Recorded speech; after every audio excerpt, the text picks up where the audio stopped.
It's Marty Shenkman, and I'm joined by a friend and colleague. I don't know if he knew he was a friend. He may not want to admit he's a friend, but he's a friend, David Grant. Oh, I And want to be your friend, that's for sure. yeah, that's because you don't know me well enough. We're going to talk about a really important topic, and that is estate planning for members of the Church of Jesus Christ of Latter-day Saints. And this is part of an ongoing series of programs that I've done for many, many years, trying to learn and understand many different faiths and find estate planning implications of the particular faith. And it's really sort of a meld, it reminds me of Star Trek and Dr. Spock, of the particular faith, and in this case, Latter-day Saints, and estate planning. And there's often, in many cases, for every faith, and it's not just faith, lack of faith, culture, history, whatever, ways to tweak or modify what's done in an estate plan to better serve a client of a particular faith and to be more respectful of their faith and help them create a legacy of their values. So to me, this is very, very meaningful. There's other programs on the Shenkman Education website on general Christian estate planning, estate planning for Christians, for Muslims, for Jews, for Scientology. I have articles that should be posted on Hinduism and Buddhism and estate planning for people of those faiths as well. If there's any faith that I have not covered, and I know there's some, I'd be honored. Call me, email me, and I'll be happy to spend the time and help you create materials for any faith that we haven't addressed.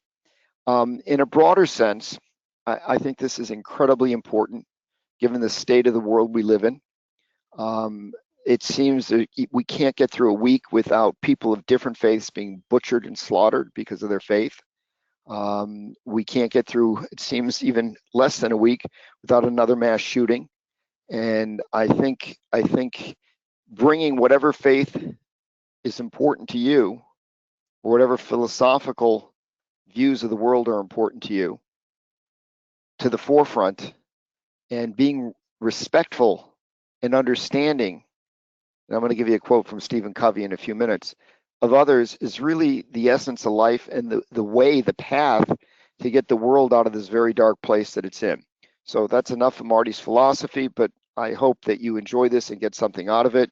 I'm going to chat a little, but mostly defer to David on this topic since he's the member of the church, a well-known estate planner and a smart guy.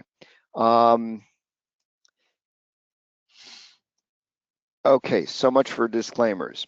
So David, I'm going to start because this is very meaningful to me, and I think this really helps set the stage for this program and any other program on any faith, culture, or characteristic of people. Seek first to understand, then to be understood. And that was by Stephen Covey in his 7 Habits of Highly Effective People. If you have not read the book, buy the book, read the book. You got to read the book. It's a classic. It's critical. But it's by seeking to understand others, it shows them the respect and the consideration and the concern that we have for them. And then we can try to help guide the other to be understanding of us. But you take the first step for the other. And David, by the way, the late Dr. Covey is or was a member of our church, the Church of Jesus Christ of Latter-day Saints. I've even heard, but I don't want to dissuade anyone from getting the book because it's a classic. You have to read it. A number of the doctrines and concepts in the book, probably in all of his writings, stem from church teachings. So it's actually quite beautiful. David, I'm going to just take a quick minute before we start and talk about how we got here. And I think I've told you this, but I'll be quick. So I've been writing on different faiths since at least the early 1990, 91, maybe even before in the late 80s. No, it was in the late 80s because when I remember I did an appendix on estate planning for Muslims in my first book on estate planning. So it's been since the mid 80s. And I've been handed over the years at least 4, and I have them, they're up there, books, a Book of Mormon from different people. And I just, it's a holy book, so I put it on my bookshelf. I tried many times to read. I couldn't get through it. I didn't understand it. I didn't know what to do. And we were going on an RV trip out west some years ago. So I packed up one of my books of Mormon and said, I'm going to read this thing on the trip, and I'm going to figure out how to write an article about estate planning for Latter-day Saints. And I couldn't get through it. I was standing in Temple Square, and I got a phone call from, just coincidental, right, from a friend of mine who's a member of the church. And I said, do you have any idea where I am? He said, no, I hadn't heard from him in years. And he just coincidentally called me while I was standing in the middle of Temple Square. I said, I'm actually standing in Temple Square in Salt Lake City. And we obviously made plans to go eat, because that's what every faith has in common. We all like to eat, doesn't matter what the faith is. And I went across the store to the Deseret bookstore, and lo and behold, there was a series of books by a guy named David Ridges, who I think was a BYU professor. I'm not sure if he still is, called like the Book of Mormon Made Easy, Pearl of a Great Price Made Easy, Doctrines and Covenants Made Easy. The publishing company that I've had for 30 years that I've done all my writing and speaking under is Law Made Easy Press. And when I saw Law Easy, I had to grab it. Made Easy, I had to grab it. And his style of writing was exactly the way I've always analyzed legal documents, which is annotating them in the context of the documents. So I felt right at home, and I thought there was something more to that other coincidence. So I bought everything that they had in the bookstore that day by Ridges. And I said, all right, I'm going to figure out how to write this article. And fast forward a year and a half or so later, I had read all of the Latter-day Saint scriptures. The Doctrine and Covenants, I think I read 2 or 3 times. And somehow I hooked up with David, I forgot how, and we actually started turning all of this into an article. So that's the long-winded story of how we got here. David, before we start, tell everyone, I got my signs mixed up. Tell everybody what that is. That is the Nauvoo Sunstone. It was carved into the walls of the Nauvoo Temple, the original Nauvoo Temple in Nauvoo, Illinois. And actually, the first stonemason and there are a number of them in that temple, but the first stonemason to carve the first stone is my direct ancestor, Oh, wow. an English immigrant by the name of Charles Lambert. And pretty cool stuff. So it's very symbolic of the Latter-day Restoration and of God overseeing the work and actually the gathering of Israel, as we refer to it. So pretty interesting symbol. That's cool. You have it on your shelf. So David, tell everybody a little bit about the topic and the article that we're going to have as a handout that we worked on with David Bonner. So we wrote an article. It was published in the Estate Planning Journal, the RIA Checkpoint product. You can find it in the August 2025 session. I think we'll be including a copy of it. Yes, we're giving it out. Materials. It's on the handout tab on your taskbar. Terrific. Well, the article starts by sharing how members of the church are culturally relevant today in our country and also in the world. And it explains about the doctrine of the church and policies, which we'll talk about in a little bit.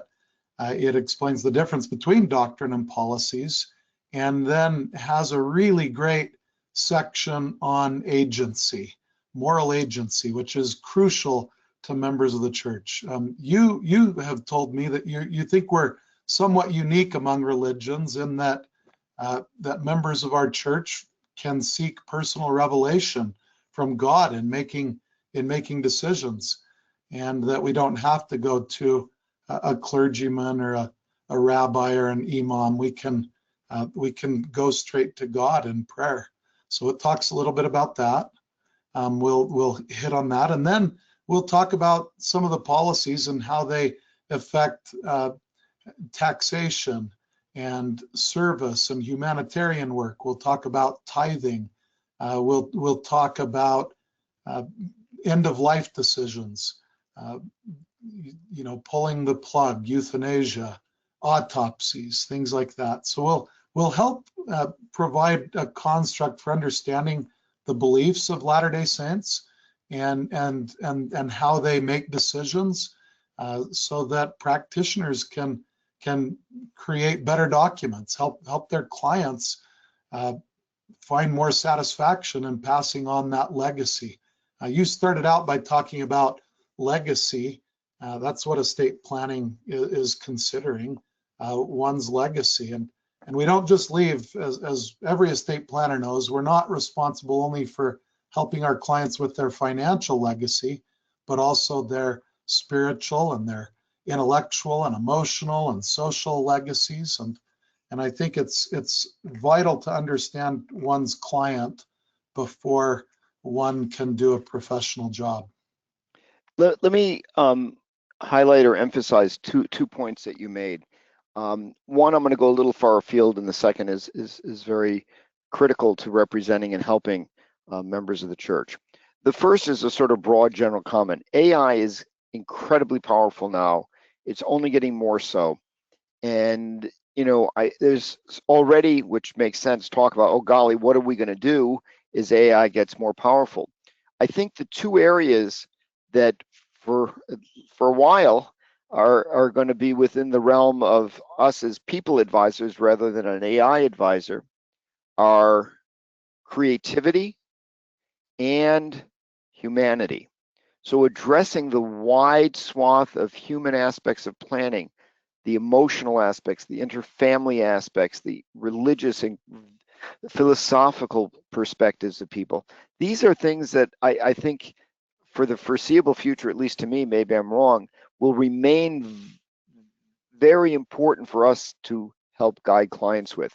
It's very easy, and it's going to get easier and easier to use AI to research topics, draft memos. Yes, I know about hallucinations, etc. But the stuff that I think is going to take a long time, if ever, is the interpersonal aspects. And that's part of what we're talking about today. The second topic David mentioned, I just want to emphasize because it is very important, and I believe it's different than many other faiths, and that is this concept of agency. So if I were doing an estate plan for David, and I explained to him different options on, for example, charitable giving and how he might meet his desire to be charitable. He may choose to define tithing in different ways. David may go and pray, meditate, think about, ponder the different options for what tithing may constitute.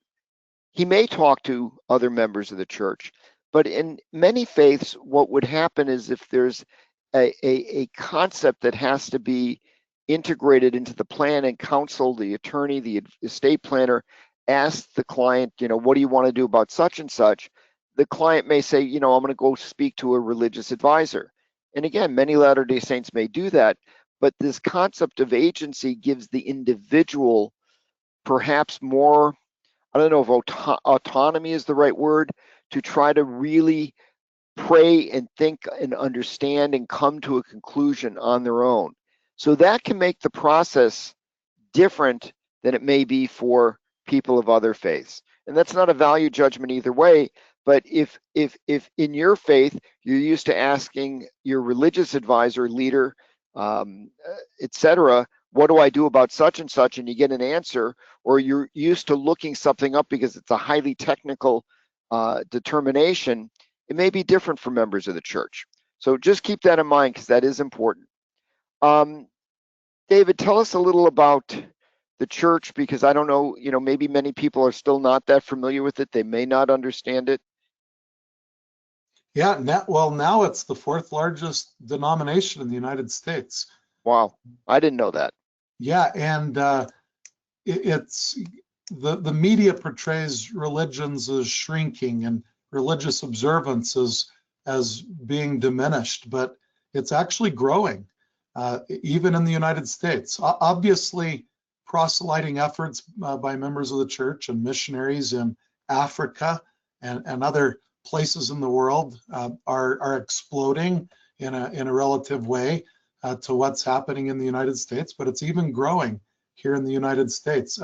Since during COVID, attendance at church meetings across denominations went down, but in the last year or so, it's rebounded. I've heard that even in Utah, which is kind of the center of Latter-day Saint establishment, that attendance is up 15 to 20% in the last year at our weekly sacrament meetings. So that's pretty interesting.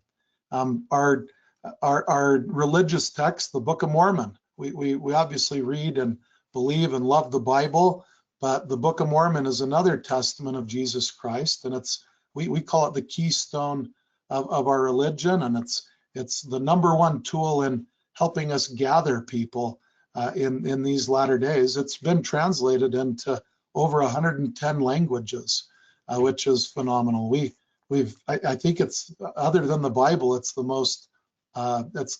most translated text in the world. And missionary service by full-time unpaid missionaries is expanding. Just recently, within the last few weeks, the church announced that it's lowered the age for sister missionaries, for young women to serve. They used to have a different starting point. Young men could begin service as a full-time missionary at 18. Now young women can also start at that age rather than having to delay until they're 19. So we expect the ranks to swell even more with good young women. We have distinctive, even though we are Christians, we have distinctive beliefs, and that draws a lot. David, let me interrupt you for a quick second. The missionary work is really, I think, almost universal, fundamental, incredibly common within the church. And when you start to do estate planning, it's something to talk about. If you name an institutional trustee, will they understand that an 18-year-old is going to go off for 2 years without being in college, without getting a paid job, and do missionary work? It's important to document when applicable, which is going to be very common, that this is in fact something that the settler of a trust wants to encourage, foster. And if you have an institutional trustee, you don't want them to say, oh, no, you're 18, you got to be in college if you're not working. And if you're working, that's fine, but what's this other stuff? So even that simple concept is one that needs to be embodied in planning. And our colleague who co-authored the article that we're giving to you on estate planning for members of the Church of Jesus Christ of Latter-day Saints, David Bonner, is actually on a mission, and he could be older than me. That's a scary thought, but he's actually on a mission. And if I could get a gig like this, I don't know. He's in Hawaii on a mission. Not a bad deal. He is. He's serving on the campus of BYU Hawaii in Laie on the island of Oahu, and as I understand it, he's helping students from the Pacific Rim, very poor countries in Asia. He's helping them develop study skills and learn how to be successful in a classroom and develop career focuses. So missionary service is about proselyting for sure. On both ends of your age. It's a bookend for life. It is, but it's also about serving and helping people. So back to you. Yeah, so I think a lot of the reason culturally why we draw attention to ourselves would relate to our very distinctive doctrine. Even other Christians like to focus on the differences between their beliefs and our Christian beliefs. We believe in a Godhead, for example, and also divine spiritual parentage. We believe that God in heaven is our Father, and we believe that we have a heavenly mother as well as a heavenly Father. That's very unique. Most Christian religions focus on their belief in the Trinity, that the Father, Son, and Holy Ghost are one being, and we know that they're one in unity and purpose, but we believe that they're distinct beings and that they have a unifying role in our lives, but that draws some some different approaches. We believe in modern day prophets like Moses and Abraham, Adam, Enoch, the prophets of the Old Testament, and even the prophets of the New Testament. We believe that the apostles that walked with Jesus were prophets and seers and revelators. And we believe that we have that today, that Joseph Smith, the first prophet of this dispensation, was called to help people interpret God's will. Just as ancient believers in God followed scripture, they also followed living prophets, and we do that today.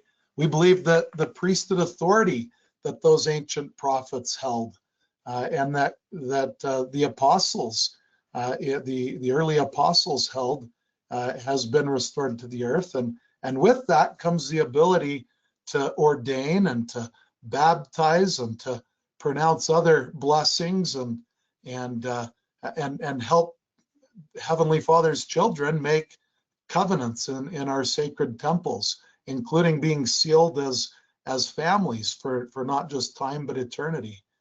We believe that family values and centering our lives on our families is what God would want us to do. And then, of course, we lead in other ways: family history and genealogy, humanitarian service throughout the world, Mormon helping hands. You see them out there.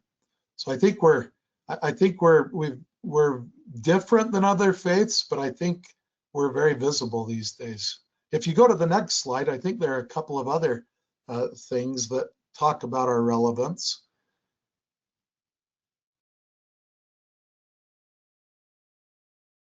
There we go. We're members of our church have had an impact in law and history in the Americas. Brigham Young, some have called him modern day Moses, led the people out of the Midwest of the United States out to the West, and so they settled.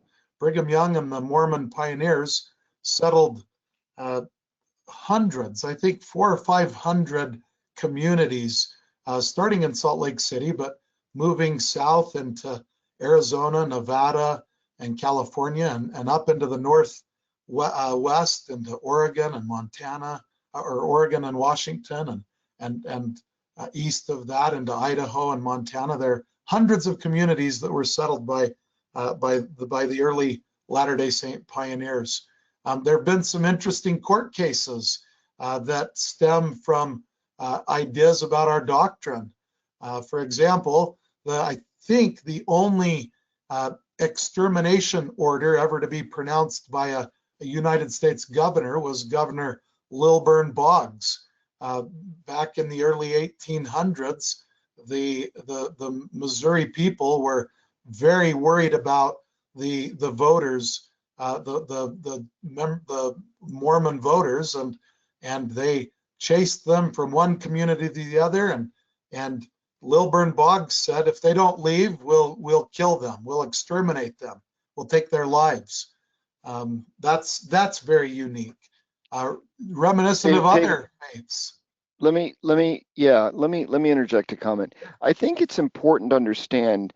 For example, when I was reading all the Latter-day Saint scriptures, I also bought a number of books on history of the church.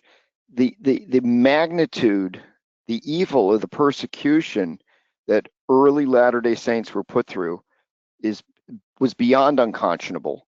The bias, the hatred, the ignorance, because they were a little different, and not even that different. They were still Christians in a largely Christian country, but the hatred and the persecution were awful. Smith was murdered by a venomous mob. I mean, what a tragedy. So the moving from community to community wasn't because they were, you use the word pioneers, which I know is used, but it wasn't pioneers seeking a better life. It was pioneers seeking to be able to have life. And correct me if I'm wrong, and I apologize if I'm misstating something, but I think that early, very difficult and painful history still infuses or affects the way many Latter-day Saints view planning and how life is viewed. You know, the idea of being prepared for what if something happens again is still there. And that's something that may affect the planning in a modern estate plan even today. Very good point. Yes. Not only have we been attacked by mobs and chased from state to state, but we've suffered legal prosecution. The Reynolds, Persecution. well, I called it prosecution even. Both. The persecution and legal prosecution. I think some of the first lawfare, that might sound like a politically charged statement, but some of the first lawfare in our country included that extermination order, but also Reynolds v. U.S. That was a case on polygamy. The early members of the church lived plural marriages, not unlike what you see in some places in the Middle East and Africa today, and notwithstanding religious freedom, the plural marriage came under attack in the Reynolds case, and the court sided against Mr. Reynolds, who was living his religious convictions, and that established some really strong limits on religious freedom. Some of the first religious freedom cases were with us. But the church has also, I think, been in, they're not given credit for some of the good changes in law. First, the very first woman voter to cast a lawful vote was in Salt Lake City. I think on Valentine's Day, February 14th, 1870, a woman, a descendant of Brigham Young, cast the first legal vote. Skeptics would say that they were giving the vote to women just to improve their chances for political clout and statehood and other recognitions nationally. But if you look at LDS doctrine, you actually see a group of people who empowers women. That's quite unique historically. And then even today, there are some very modern, prominent public figures. Senator Mitt Romney and the minority leader in the Senate, Harry Reid, two very visible people. Some would suggest that Senator Romney lost his bid for president in large part because of his Mormon faith. You might recall Huckabee and Romney going against each other, and Huckabee brought a strong coalition of Christians who wanted to combat his presidency, his seeking presidency based on religious differences. So that's kind of interesting. And then today we see Latter-day Saint culture portrayed in the media all over the place. I think one of the hit shows right now that's streaming on several platforms is The Secret Lives of Mormon Wives. You'll forgive me if I don't ever watch it, I hope. I haven't watched it. I think it's pretty disgusting. Probably. Not for me. Yeah, I don't think it's for me either. But it is a curiosity. People are very interested in Latter-day Saint culture. Just one more point, because I think it has nice legal tie-ins. But not only was women's suffrage an early emphasis for members of the church, but and people might be surprised here, but Latter-day Saints have played notable roles recently in balancing religious freedom with LGBTQ civil rights. In 2015, what's referred to as the Utah Compromise expanded civil rights protections for people with different sexual orientations and gender identities, while also strengthening the religious liberty protections for institutions and individuals. And that Utah Senate Bill 296 on the slide here is really kind of the beginning point for the Respect for Marriage Act passed by Congress and signed into law in 2022 federally. doing the same, ensuring the same kinds of protections for religious observers and also LGBTQ people. So yeah, we're very relevant, I would say, more so than maybe people understand at first blush. Do you want me to talk a little bit about? Yeah, why don't you explain the name, because I think that there's some confusion on that. And, you know, for those advisors who are not members of the church that want to respectfully represent clients who are, they should understand, at least they'll have heard it, even if they forget it, the name. Yes, I think we're very commonly referred to as Mormons, starting again in the Midwest in the early mid 1800s. It relates to the Book of Mormon, which is a book of canonized scripture. It was probably assigned as a derogatory way to de-emphasize our Christianity, and for many years we kind of latched onto it. There was an early campaign 20 years ago, or there was a campaign called Meet the Mormons, and a big movie type production was rolled out. And so we espoused it for a while, but our recent, our late prophet, President Nelson, Russell M. Nelson, he received revelation and asked the members of the church to use the revealed name of the church, which is revealed in the Doctrine and Covenants. Joseph Smith received a revelation saying that the name of Christ's restored church in the latter days should be the Church of Jesus Christ of Latter-day Saints. And so we really, instead of calling our members Mormons, we really like to be called Latter-day Saints, and we do like the very long but very informative full name of the church, the Church of Jesus Christ of Latter-day Saints. I think just for those that are maybe not aware, is it impolite to use, if you're writing a letter, LDS rather than the full name? You know, it's not as formal. It stands for Latter-day Saint. I think when referring to a person, we are members of the Church of Jesus Christ of Latter-day Saints, but we also refer to ourselves as Latter-day Saints. So I think LDS, you know, I don't think you'll offend a member of the church by calling them a Mormon or calling them LDS. We just have our preference because it emphasizes that we do believe that Jesus Christ is God's Son, and that he is born of a Virgin Mary, and that he's Savior and Redeemer. We believe that we're redeemed through grace, and I think having his name in our church's name emphasizes who we see as the leader of our church. While we have prophets and people with priesthood authority who lead us and who are oracles, so to speak, we really do believe that this is Christ's true and living Latter-day church, and he stands at the head. And if you make a mistake and you say something wrong, apologize and move on. I've done it all the time, even on this PowerPoint.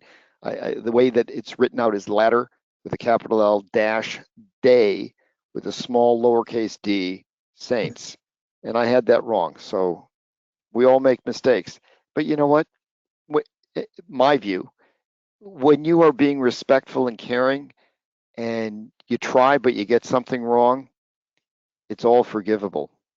Apologize and move on. Not worth berating oneself over. Absolutely.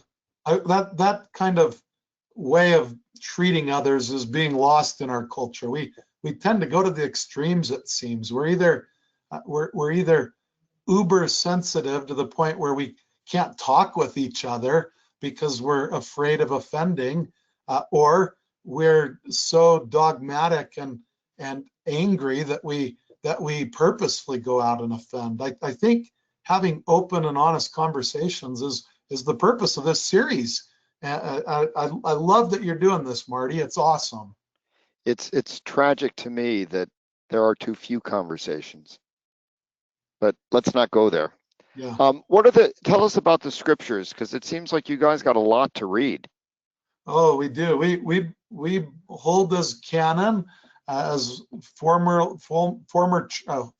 church doctrine, the Old and New Testaments of the Bible, and also the Book of Mormon, which is a testament of Christ's dealings with people in ancient America. It was translated from golden plates. We're often teased about that idea, but Joseph Smith, at a very early age, brought about the Book of Mormon through spiritual translation of ancient records. And we believe in the Doctrine and Covenants, which are the revelations given to Joseph Smith and some of his successors as prophets in the latter days. And the Pearl of Great Price it was also translated by Joseph Smith. It includes books from the Book of Moses and the Book of Abraham, and very, very interesting ideas about the creation of the world and the fall of man and the need for atonement come about through those books. So different ideas. We hold them all as sacred texts that support each other, and very, very interesting. You're one of the few scholars that I've seen who have read all of these and really try to relate them to the law. And I think that's terrific that you've done that. So much of what's in, for example, the Doctrine and Covenants are just valuable, deep, morally admirable life lessons. So that's something that I think is very important. Didn't Joseph Smith use something called the Urim and Thummim? Yeah, Thummim? the Urim and Thummim. The Urim and Thummim So is what that was the first incidence of AI, I think. it may be, or divine intelligence instead of artificial, we would say. Yeah, right there, DI. DI. DI. Yes, exactly. So I think that we do have some unique doctrine. We should, and our article does a good job, I think, of distinguishing between doctrine and policy. Policies can change. Doctrines would be unchanging core beliefs that remain constant. We would even call them truths.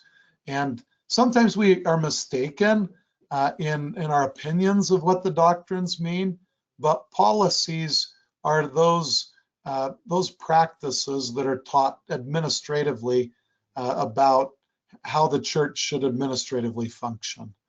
And then as we go ahead, Marty. So I'm going to say it publicly because now he's going to be stuck. But David and I have a project in the hopper where we're going through the Doctrine and Covenants and trying to create almost a index or glossary of concepts with the citations to the specific passages that relate to estate planning and speaking to how they may be integrated into plan. It's probably going to be too intricate for a non-Latter-day Saint to want to wade through, but now that we've committed to publicly, yeah. But I think it may be very.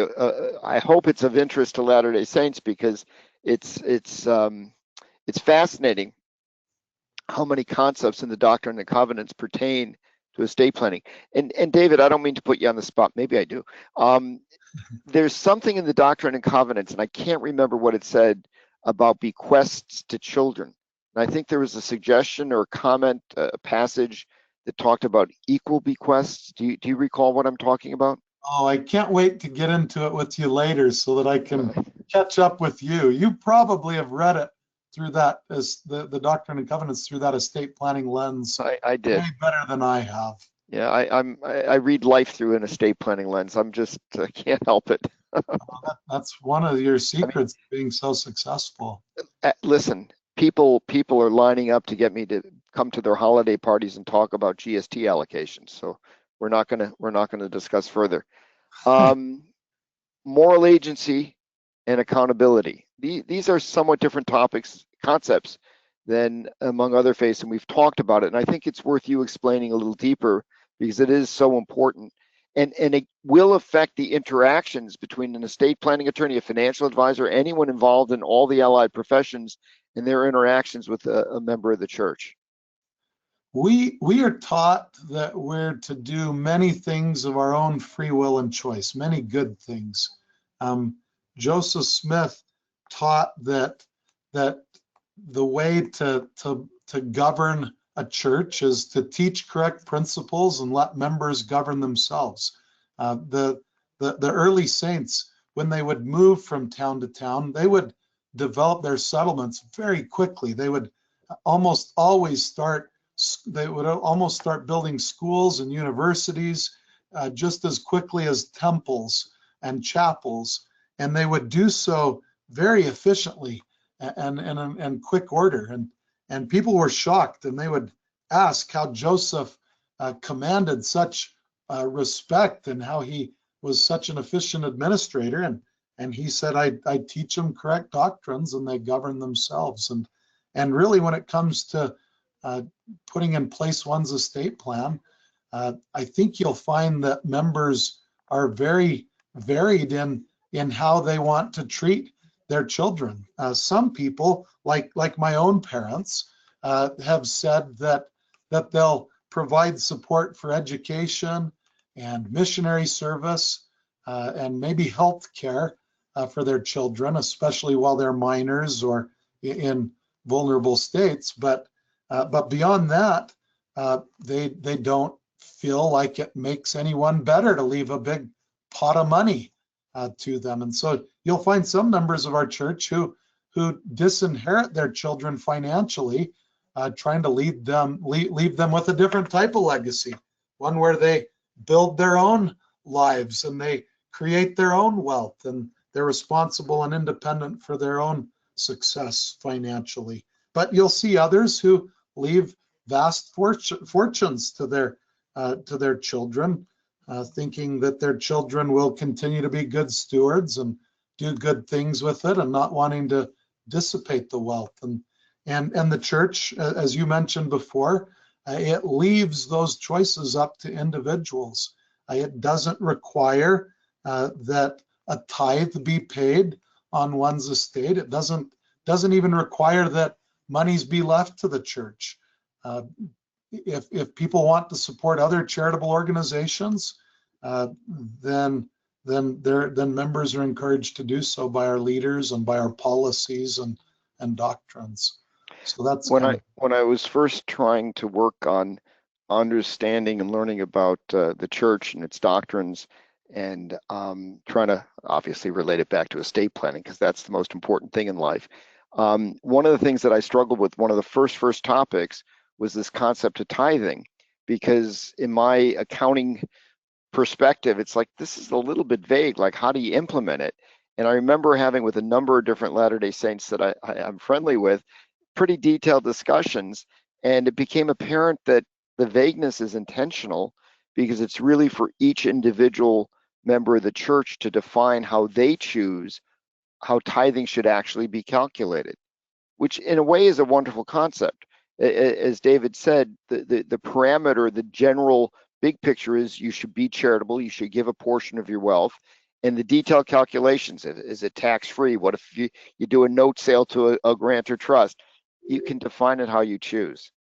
I think our article that we wrote together is probably compiles, to illustrate this point, probably compiles one of the most comprehensive lists of open questions. The church doctrine states that God is the giver of all good gifts, and just like Malachi taught in the Old Testament, that accessing God's blessings are predicated on obedience, and tithing is an ancient law. Our church does teach that it includes giving back to the Lord, to the Lord's church, 1/10 of one's increase, but it doesn't talk about the timing of that. It doesn't. How do you define increase? Yeah, how do you define? It doesn't define that.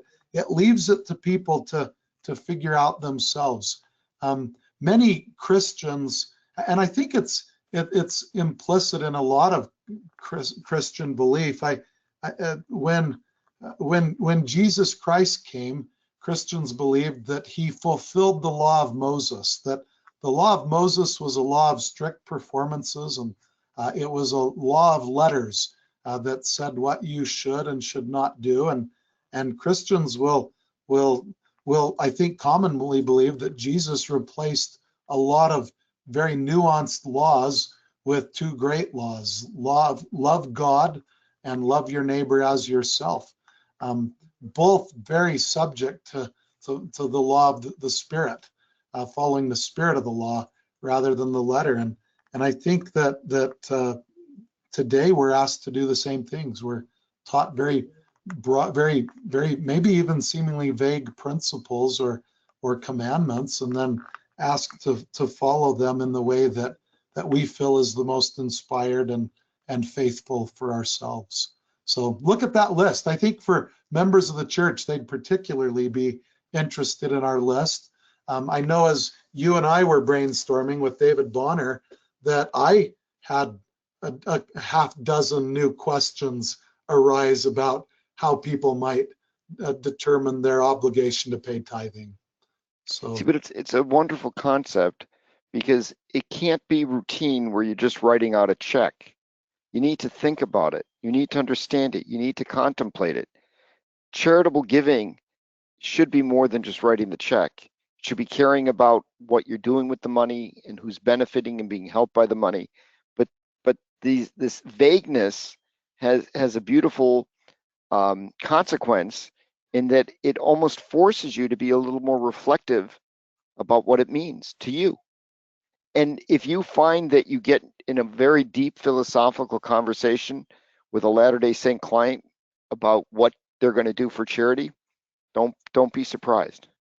I remember, speaking of vagueness, I remember in law school, we learned about, in my contracts class, we studied ambiguities, vagueness, and Scrivener's errors as three areas that cause practitioners problems and can lead to legal disputes. And ambiguities and Scrivener's errors are mistakes generally, but vagueness can be purposeful in the way that people go about doing things. I do think, however, when you're drafting a contract, vagueness has problems, and trust agreements really are contracts. They're indentures obligating fiduciaries to carry out the wishes of the testator or the grantor in a very specific way. And so I think that Latter-day Saints and just individuals in general who are concerned with purposeful planning will take the opportunity to use the document to instruct and to teach and to let the fiduciaries and the beneficiaries know what the settlor's intent is. And I think this is one of those areas, rather than just saying blank percent or an amount equal to a specific dollar value shall go to a charity for that charity's general charitable purposes. I think that explaining how it should be computed and explaining the why behind it and what the spirit of the intention was is very, very helpful and instructive in leaving non-financial legacies to those who come later. So the way this may manifest in an actual trust plan, for example, is most people, when they draft trusts for people and separate trust for charity, like a charitable lead trust, charitable remainder trust. I've seen commonly what I'll call a mixed use trust that can benefit both descendants, maybe sometimes other family members, and charity.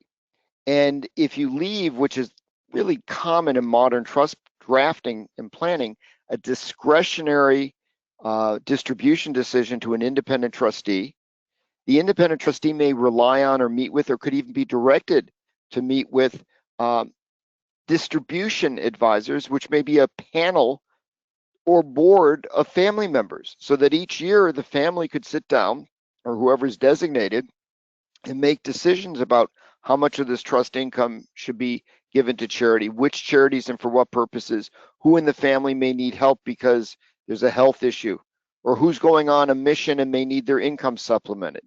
Those are the kind of things that I would almost think that until life unfolds would be impossible to predict, but a discretionary trust with maybe a panel of family, friends, or others may well be a way to give the flexibility, provide for the ability to give to charity, provide for the way to help family members exactly as David just described. It's less restrictive, less formalistic, less defined perhaps than what some people may draft in other instances, but that may very well be the right recipe. One of our late apostles in this Latter-day dispensation, M. Russell Ballard, wrote a book called Counseling in Our Councils. In our church, we have councils. He also wrote another one called Counseling in Our Families. And I think these are two books that practitioners of all religions could benefit from. Another one of our prophets, who just recently died, Russell M. Nelson, talked about how good inspiration comes from good information. Inspiration and revelation might be used interchangeably in a way, but doing your homework. The Doctrine and Covenants tells people how to receive inspiration from the Holy Spirit. It says that when facing a question, you should study things out in your mind, and then you should make a decision and ask God if it be right. And if it's right, you'll experience a burning in the bosom. And if it be wrong, you'll experience a stupor of thought. But counseling together is often where good ideas start. People who make decisions in silos lose so much benefit. David, do you refer to the leader of the church as the president, or as a prophet, or as both? We refer to the leader of the church as the president of the church. For legal purposes, he is the CEO of the church. But he is also, we believe, and we sustain him. We actually raise our hands to sustain our leaders formally. It's a vote of sustaining. We sustain him and the other senior leaders as prophets, seers. That's S-E-E-R, and revelators. Not the store.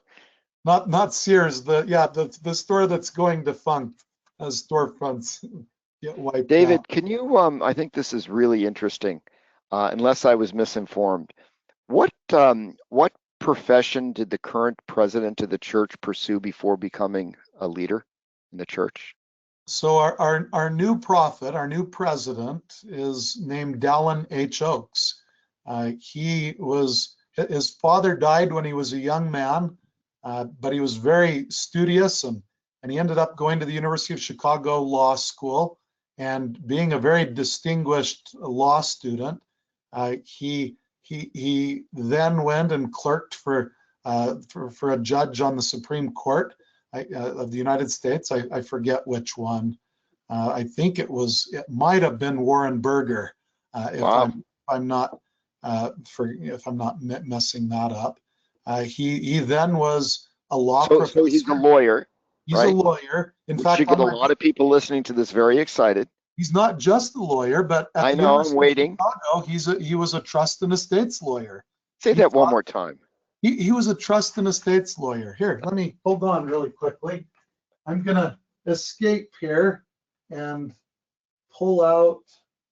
Where is it? Civil proceeding. It's not that law. Here we go. The law of trusts. This might have even been your textbook, Marty, when you were in law school. The cases and texts on the law of trusts. The first author was George Wow, uh, I never knew that. That's amazing. Dallin Oates. When George was retiring and passing away, he passed the baton to Dallin H. Oakes, who updated it for decades. Then Reese Hansen and Stan Nealman, two BYU professors, took over when President Dallin H. Oakes retired. He was a president in his early 30s of Brigham Young University, and he was the founder he was the president at the university when the BYU Law School was founded. So he is and then he was a Supreme Court justice for the Utah Supreme Court. So he's a very bright guy. The president has two counselors. One is Henry B. Eyring, who was a Stanford Business School professor, and the other counselor is D. Todd Christofferson, who is also an Ivy League trained lawyer who went on to be a clerk for, oh boy, who was the Supreme Court justice who heard the Richard Nixon case? Well, D. Todd Christofferson was law clerk to the Supreme Court justice who heard that case, and he was one of only two individuals who heard in camera the tapes from Richard Nixon talking in the White House that ultimately, because they were going to be disclosed, led to him resigning after his impeachment. So to our audience, I apologize for this little sidetrack, but to not bring out that he is a trust and estate attorney, we had to do that. I'm sorry. Let's get back to the meat and potatoes, as they say. Sorry about that. It was just too good. We had to. Tell me about families and how that may pertain to not just lifestyle and perspective on life, but maybe even to estate planning. Most people who love their family and care about their family have a hope that there's something more in this than this life, that there's an afterlife. Marty, did I lose you? Keep going. Oh, okay. They would hope that there is more to this life than just what we see now. That after death will exist again in some other form, and religions talk about this all the time. I think that a lot of people hope to have a family relationship with their spouse and their children and their parents and their siblings. I think our church is unique in teaching, not just from a standpoint of policy or opinion, but it's essential doctrine that families can be together forever, that there is a way to have and enjoy the same family relationships after this life that we experience in this life.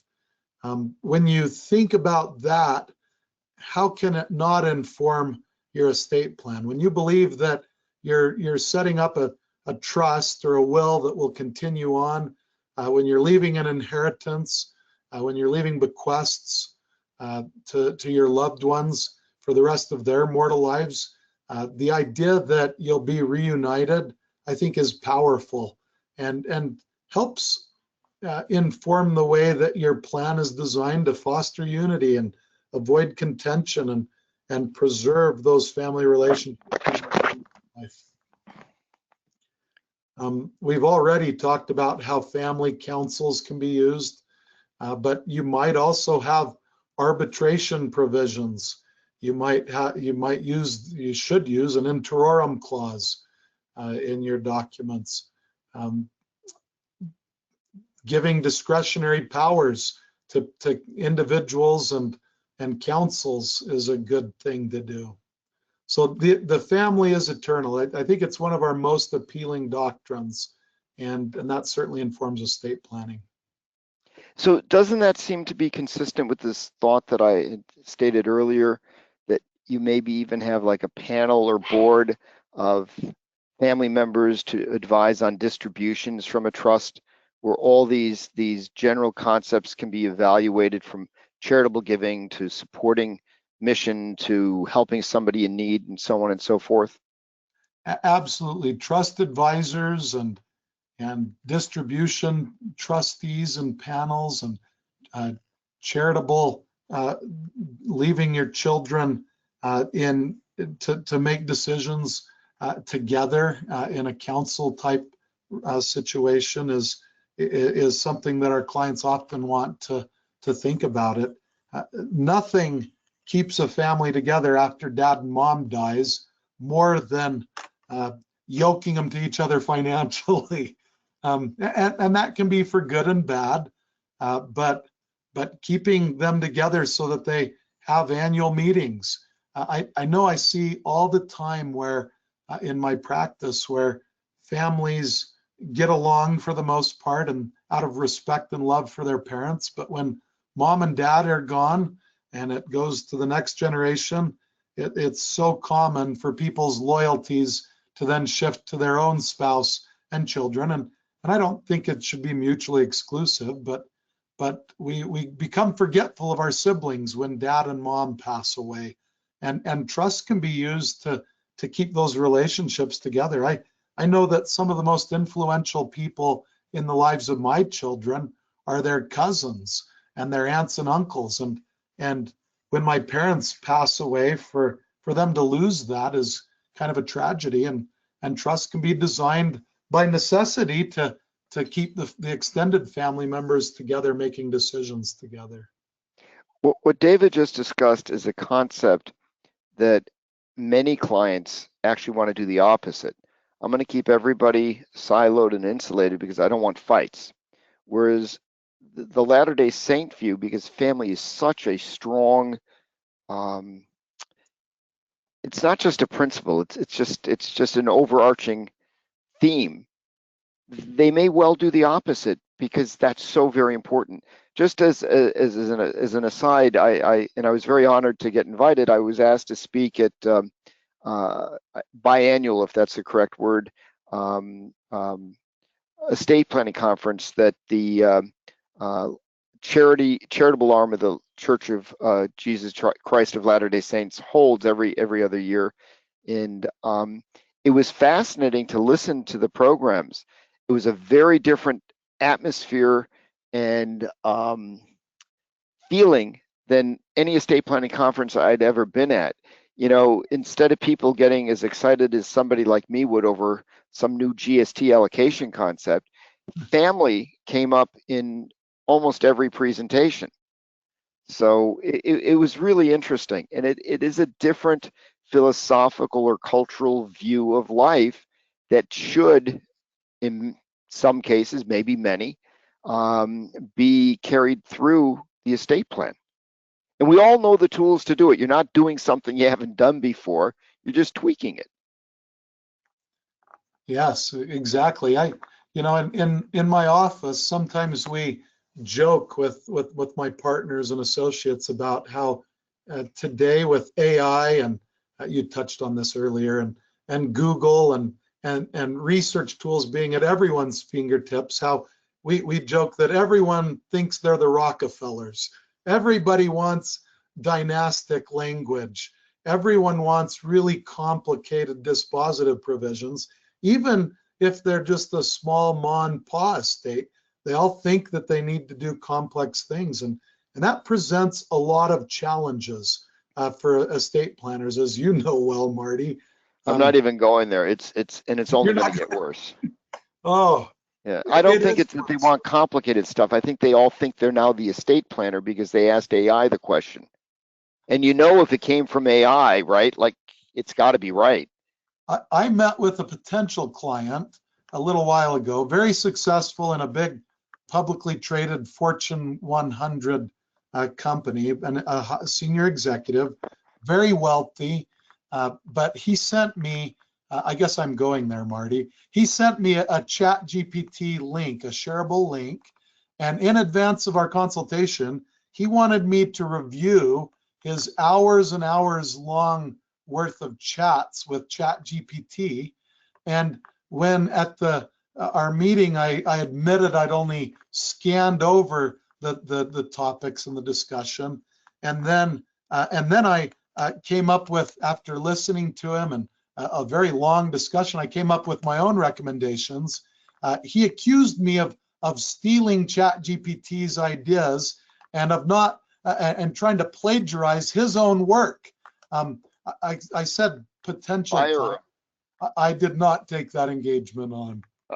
I said, this is not going to work for me.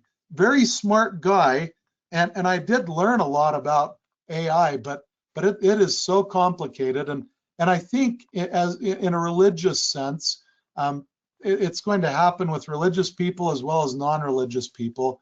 We need to figure out how we're going to advise these families. If we're just yes people and we try and draft language for everything that's requested of us, we are going to live miserable professional lives. We have to get. The work will never be done right. We have the work to challenge will never be done right. Yeah, this is not good for your family. Simplicity is still nice, and I think setting out guiding principles, even religious beliefs and ideologies in your document, may be more helpful to a group of advisors or decision makers than trying to list every little nuanced rule and regulation in the document. You can't. The only things you have to deal with in some detail is if you're changing a structure. For example, if you want a trust to have this family board of advisors, using a distribution trustee or distribution advisors become relatively common. Hang on one second, forgive me. My puppy came up to visit and decided to sit on my cords. Puppies are family too. We're not sealed to them in the temples, but show us your puppy, Marty. I don't know if any of you probably never showed your family dog. Oh, he or she? Eddie. Eddie, he's awesome. Oh, look at that. Oh, I love you too, buddy. You need to deal with the structural issues. So if you're going to create the potential, you may not want it now, you may want it later, of a family distribution advisory board, you need to kind of draft that in. But I would then never get into the detailed nuances. But especially for Latter-day Saints, where this concept of agency provides latitude and flexibility, getting too detailed may actually prevent what's actually desired. Right. So instead of the grantor dictating every reason or rationale for a distribution, you might have this advisory council or committee. You might have them empowered to make decisions that are good for the family, and you necessarily will probably want some sprinkle and spray type provisions in the trust. You won't want to lock in, and you'll probably, instead of outright distributions to family members at certain ages, maybe instead you'll let those same family members join the council at an appropriate age, or after obtaining some kind of a position or status. So I think it would be brilliant for families to have that language, and you could as a practitioner, I think the way you just spelled it out, Marty, you could standardize this language and use it almost as boilerplate. I think good language. Oh, that's a bad word, boilerplate. Well, it has a negative connotation. You can't charge for boilerplate, can you?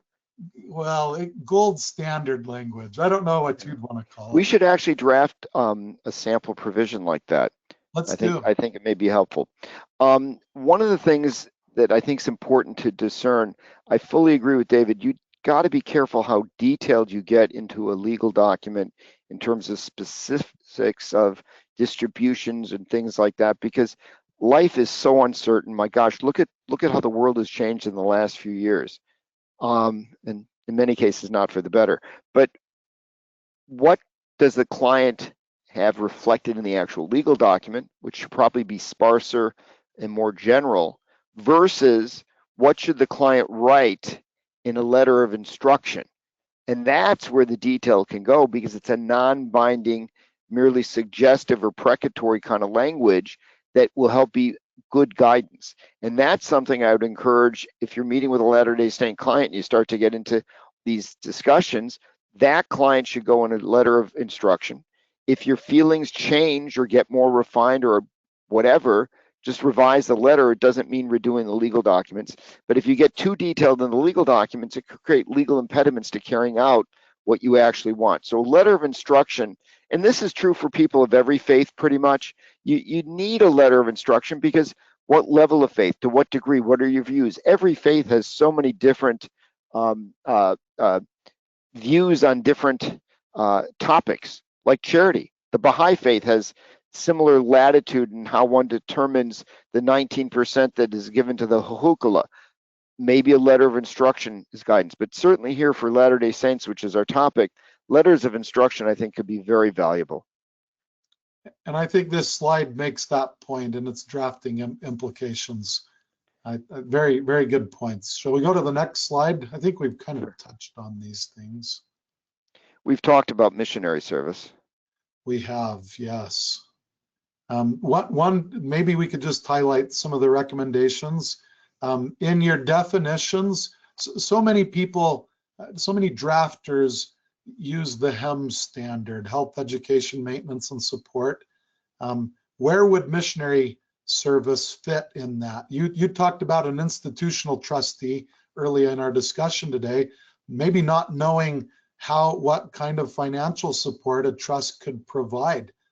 Be really clear. I like to say in my definitions section, if I'm using a HEM standard, an ascertainable standard of distribution, I like to include missionary service for the Church of Jesus Christ of Latter-day Saints in the definition of education, or even just spell that out. Missionary service and the costs are very standardized. The church, the full-time missionaries are not paid, but years ago, they standardized the cost for every missionary.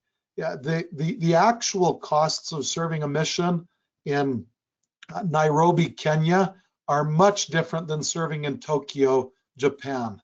And instead of, like they did in former days, requiring everyone to bring their own purse with them on their mission, along with their script, and pay their own way, to make things a little bit more equitable, the church has, in recent years, asked for every missionary to pay into a general fund that will be used to support missionaries who have monthly expenses of $100 a month or $4,000 a month, paid the same amount. So I think that works. You'll also see here the Winchester and Davis cases. They moved the ball from a charitable deductibility standpoint, saying that if donations are made to the church and then the church can use it to turn it back over to missionaries, and if the requirements are such that actually the funds used to support a missionary can be 100% deductible if funneled through the church channel. Oh, interesting. So, and yeah, those are two really cool cases. And in fact, the Winchester case was the first case I studied during orientation at the University of Houston in law school.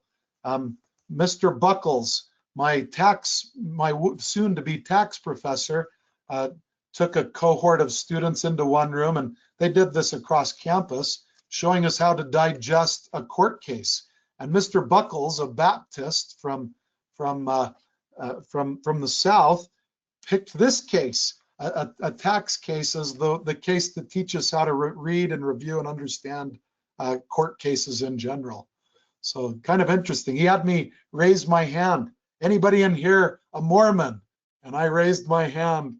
I didn't say Latter-day Saint, but that was interesting. Let me give you another approach. I use HEM standards in most trusts, but I use them only when there's an interested trustee. So if a child, for example, is both a trustee and a beneficiary, you have to have the HEMS limitation, or you're going to cause reach by creditors and estate inclusion. But for the general or independent trustee, which I try when possible to name an institutional trustee, I try generally to give them total discretion because I think it's safer from a creditor protection perspective, and I think it gives them much more latitude because who knows what's coming up in the future. I mean, the future seems so uncertain. What I would do is have a precatory statement. I get worried making it binding legally because what are the implications and what do the words mean? What if somebody's interpreting it differently? But I would include a statement that I'm a member of the Church of Jesus Christ of Latter-day Saints, and it's important to me to encourage my descendants to go on missions, to study in Mormon institutions, et cetera, et cetera, et cetera. And I request but don't require that the trustee consider, reasonably appropriate steps to fulfill these objectives. And that to me gives a very clear right in the trust description. And I would think most trustees, I don't think I've ever had an issue, would feel that something in a document that gives some broad parameter like that sufficient. And then I'd encourage the client to write a much more specific letter that, as I say, they can revise as life evolves. Yeah, that is so much better and less vague than happiness, comfort, and welfare. What makes the child happy? All of it, of course. Give it all to me. That makes me happy. And yet, from a Actually legal not, standpoint, but they do the they same think thing. so. Yeah, they think so. That's right. Good point. Stewardship. Stewardship is a fascinating concept, and this is something that I'd like you to explain, David, but get a little broader because financial advisors, wealth advisors, trust officers, this is a concept that should permeate all of your planning work with members of the church. It's a very different worldview about finances than I want to gather as many chips as I can and give them all to my kids. That's right. When you're a steward, you are not necessarily the end all be all owner to do what you will with the bequest.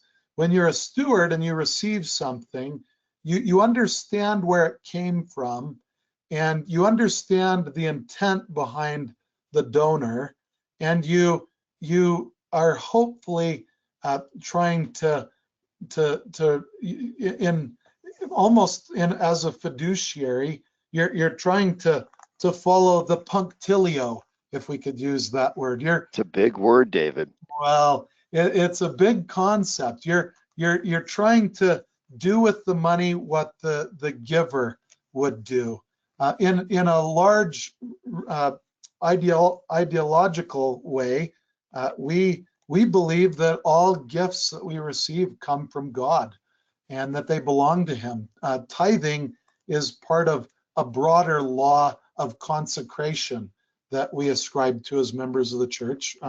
When we enter our temples and we make covenants with God, we covenant to consecrate all that we've been blessed with to the building up of God's kingdom on earth and to establishing a Zionistic people who love each other and live together in harmony. And so rather than giving someone an outright bequest without any strings attached, at the very least, members of the church might consider precatory statements, as you so well taught us on the previous slide. I think the concept of stewardship is incredibly profound and should change our view of and relationship to money, to wealth. If you feel, wow, I'm so smart and I'm so successful and I'm worth all this money, and boy, if I want to go out and drop $500 on a dinner or $1,000 because I'm going to get better wine at the dinner or more than that, I'm going to have that 7-course tasting menu for a couple of grand for me and my wife. That's because I'm entitled to it. I earned it. I'm so smart and successful. Contrast that with stewardship. God gave me this money. I may have played a role in it, but it's not my money. I didn't really create it, even if I earned from some lens this money. I have to steward this in accordance with the principles that God has taught me through Holy Scripture. It's a very different lens. You know what? I don't think I'm going to go out and spend $2,000 on some 7-course tasting menu at some fancy New York City restaurant. Maybe I'll take my wife out. We'll go out for $100 meal, and the rest I'll give to charity, because you know what? There's a lot of people struggling right now.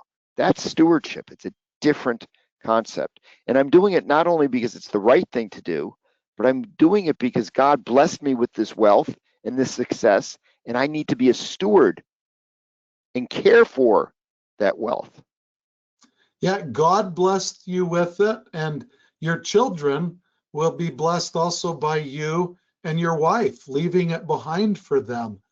So you're a steward of both a God in heaven and of earthly parents who helped procure it originally. I'm a big fan. This is just kind of a drafting preference, but I'm a big fan of when trusts continue on. We talked about how the name of the church is important to us. It's descriptive and informative. The name of a trust can be very informative. If you call the trust the Shenkman Family Trust for doing good or something like that, rather than just tacking on the name of the beneficiary and moving their name into place after the grantors pass away, I think names can help settle entitlement, and names can be reminders of where things come from. So a continuing trust, even if the beneficiaries or a council controls dispositions of those monies after the grantors are dead, the name of the trust can remind people where it actually came from and maybe who it should be used to bless. David, could you just make a couple of quick comments, because I think we're getting kind of long on time, about stewardship and the kind of conversations you could or do have or have had with some clients and how it's changed their perspective and what they're doing? You know, I don't think you can separate discussions on stewardship from discussions on philanthropic planning, charitable planning.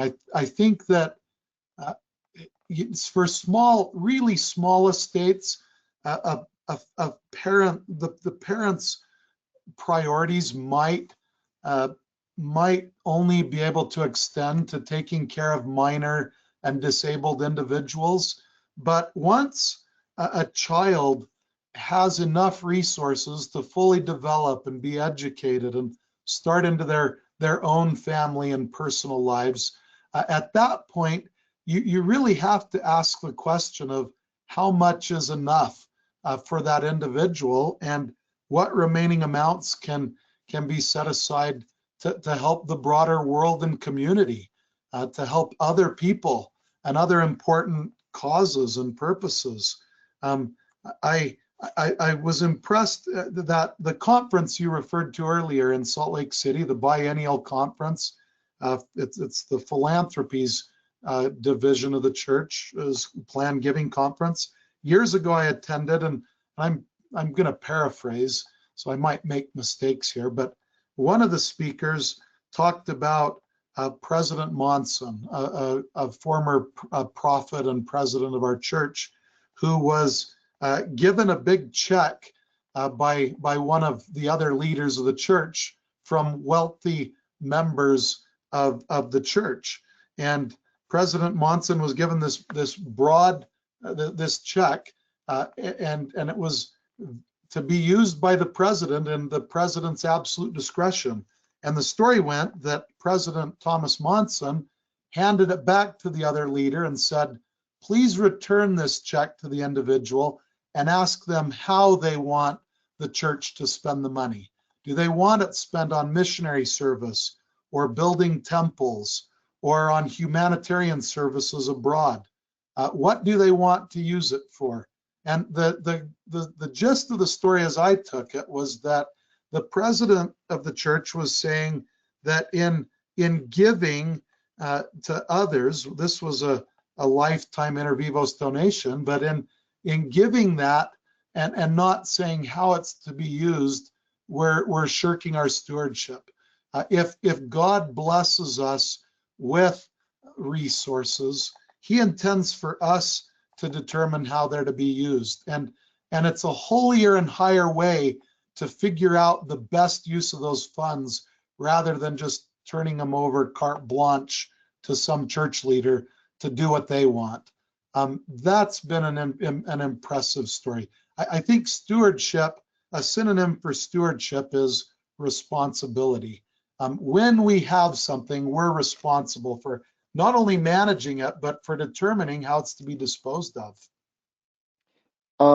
The next topic is drafting considerations. So socially responsible investments, would it be inappropriate then, for example, that a member of the church would prefer not to have a trust that they create invest in a portfolio that includes alcohol manufacturing facilities, companies?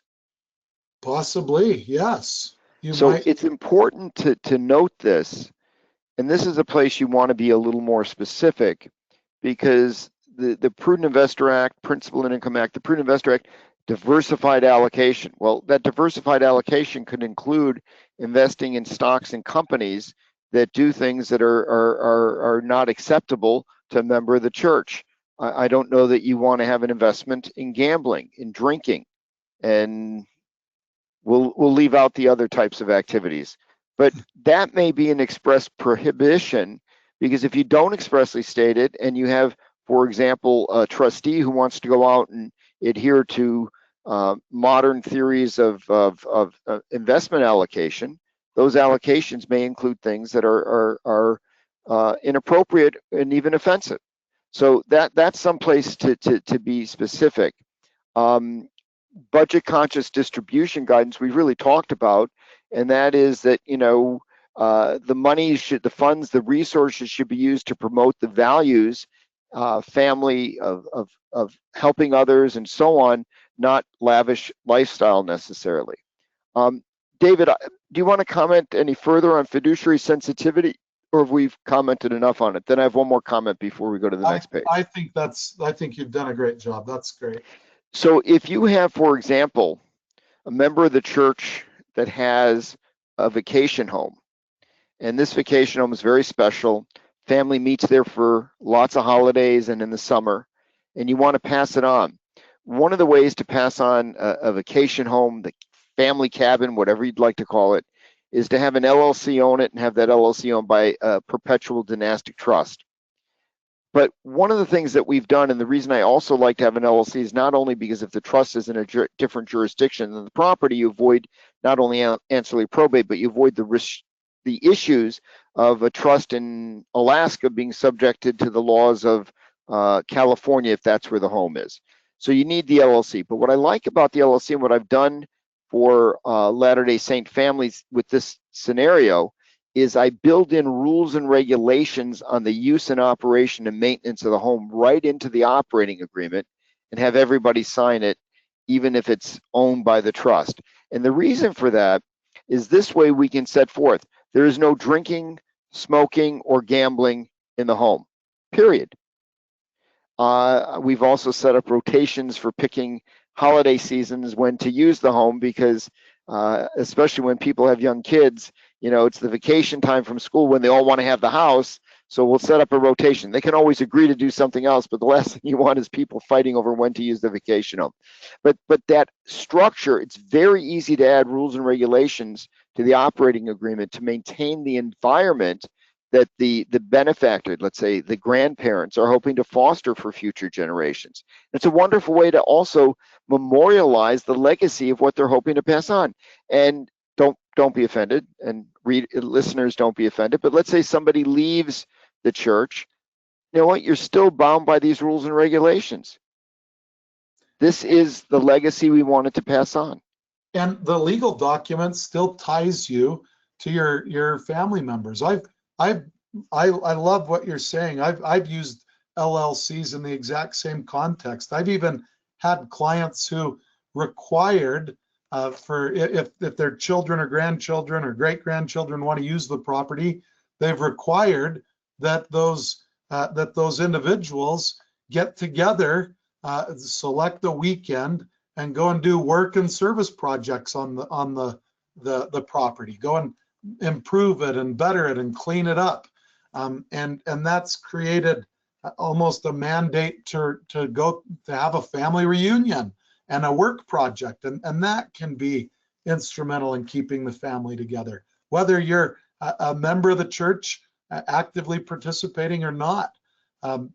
Property can be used to create an ongoing legacy that aligns with my view is a little different. Imagine if I were your brother, David. Do you want to hang out with me? I would Yes, make it precatory, not mandatory, because good point. sometimes you just don't know. Yeah, David, is there anything more we should comment? We've talked, I think, a lot about charitable giving and tithing. Is there anything else that you feel we should add? nope, I think we've gotten into that deep enough. I think the point on church leaders is important. Maybe you can mention this, because this is actually something I think you and I talked about when we wrote the article. Yeah, I guess in some religions, it's common for testators to name their rabbi or their priest or their imam as a decision maker, as a fiduciary, maybe even, if not on the council of advisors. And I think that we're actually counseled not to do that. The handbook actually asks us not to name our leaders. We're a little unique in that most of our ecclesiastical leaders in our church are lay leaders. Only the very few general leaders of the church in Salt Lake City receive support for living. Almost all of our leaders are unpaid, and they're temporary. The calling of a bishop or a Relief Society president or a young women's or young men's leader or a primary children's leader is temporary. It may be only for a few months to a few years. And so it's really, I think from a practical standpoint, you might have different leaders later on, and you might not share the same opinions with them, or you might not feel like they're in the position to actually impose upon them or to have a similar value structure as a prior leader. And so we don't like to, for the moral agency reasons that we talked about earlier, but also for pragmatic reasons, generally people would not name their religious leader as a fiduciary in their estate plans to make financial or medical or any other decisions. But that doesn't mean they wouldn't be ready, willing, and able to consult and discuss and study the topic. Absolutely, you're correct. Spiritual leaders across the board in our faith and in others are there to give counsel and guidance, and in our, not just in spiritual matters, but in practical matters. Absolutely. We've already discussed institutional or professional trustees, but just to repeat the point, where somebody has some of the nuances that we've talked about that are important to them, you do want to make sure the trustees have this information and that the documents give them the authority to act. David, I think we're almost out of time, but maybe you can wrap up talking about healthcare type decisions and how members of the church may approach that. I think the general guidelines shared before are probably the most important guidelines. We do doctrinally believe that the body is sacred and it's a divine gift from God, and it's necessary for our eternal progression. And as such, decisions should be made with respect to our bodies. We even sometimes refer to our bodies as temples where our spirits dwell, temples where the Holy Spirit can dwell and influence us. And so we need to treat our bodies with respect. And I think if you read our article, you can gain some perspective on the details of how that might happen. But we should be very non-judgmental in the way that that we view others' decisions in this regard. And as long as we're doing it in the spirit of love and respect and gratitude for our bodies, I think that our decisions are pretty. We have moral agency in these areas. Which means you may have very different views on really fundamental issues between different members of the church. So you can never assume that, oh, I got a form I marked up for some other Latter-day Saint, I'm going to just copy that and change the name. You may not be able to get away with that. It may not be what the next person wants. Funerals, any comments on that? I think probably the most important recommendation here is that practitioners ask what people's desires are. It's more and more common for children and the family members left behind to have differing religious views. If a testator wants to be buried versus cremated, you should list those desires very explicitly in the planning documents. I like to do it in the last will and testament, in the pour over will. If there are customs that are to be observed, and divergent views of family members, you can't always trust that this won't become a very contentious area.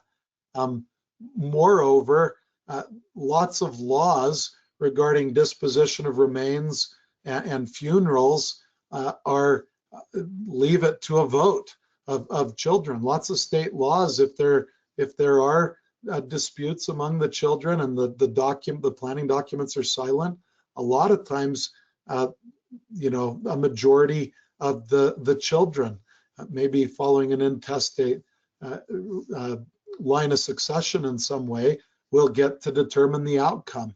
And that could lead to a lot of consternation for the children who follow the same religious observances of the decedent. So I think being really clear will reduce family conflict and also give family members an excuse to spend the money. Sometimes it can be really expensive, as we all know, to have a funeral. And if the documents require it, then it takes that out of the hands. One very particular kind of doctrinal or maybe even a policy point for members of the Church of Jesus Christ is that we have very sacred religious garments, very somewhat similar to what Orthodox Jewish people use and dress in, and it's our best practice to be buried in those sacred religious temple clothing garments, and there are observances for who can dress the body in those clothings and how they should then be displayed at viewing or funeral services. So you might look at the church's handbook of instructions. I think there's a reference on this slide, and that can help members understand and think about how they want to dispose of their remains.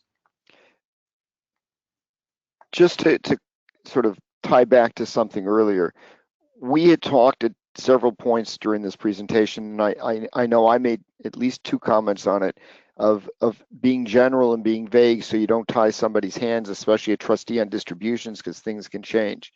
I agree 100% with David. On end-of-life decisions, it's such an emotional charged time. Whatever difficulties or unresolved issues can just really lead to some really difficult emotional states for all the family members. So contrary to what we said earlier, here I think specificity can be really important. The last thing in the world you want to do is have kids fighting over what to do with the parent. I've been involved in those kind of scenarios way too many times. It's always horrible, and there's no good that comes from it. So whatever faith the client is, encourage them to be specific, because you don't want to burden the next generation with this. You really don't. David, I think we're pretty much out of time, but I think we're also kind of out of slides. Why don't you give any wrap up or summary comments, and I'll make a final word and we'll be done.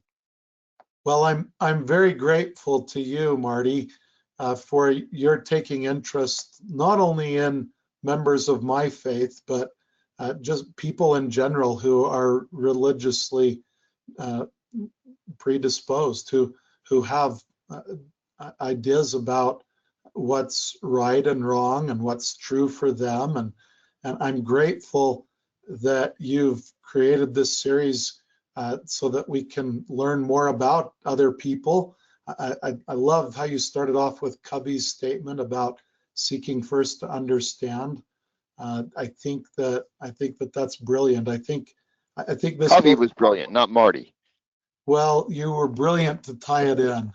So thank you very much. It's been a pleasure working with you on the article and You're not done yet, Guy. mission. You're not done yet. Okay. You're not getting off so easy. Thank you, everyone, for joining us. I hope that this was informative and practical. The article that we've attached on planning for members of the church is very detailed. It's a lot less chit-chatty than David and I were, but hopefully this made it engaging. And if we can be of any assistance, well, if David can be of any assistance, his email is on the last slide.